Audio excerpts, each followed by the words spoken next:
Manajemen Harian Umum Palembang Ekspres bersilaturahmi ke kantor Basarnas Palembang, Rabu tanggal 20 Desember tahun 2023. Kedatangan manajemen Harian Umum Palembang Ekspres disambut dengan hangat oleh Kepala Kantor Basarnas Palembang, Raymond Konstantin. Pimpinan Redaksi Harian Umum Palembang Ekspres, M. Iqbal mengatakan bahwa kedatangan mereka tidak lain untuk mempererat silaturahmi yang telah terjalin. Kita datang untuk mempererat silaturahmi antara kita Palembang Ekspres dengan Basarnas Palembang yang telah terjalin cukup lama, ujarnya.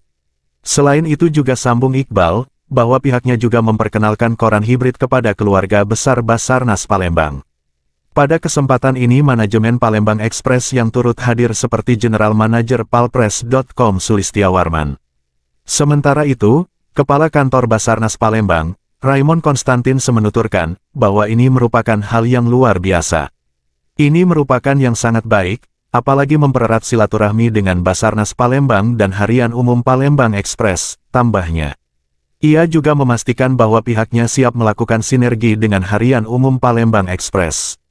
Kita siap bersinergi dengan Harian Umum Palembang Ekspres, tandasnya. Reporter, Kurniawan, kameramen, Al-Hadi Farid Palembang Ekspres.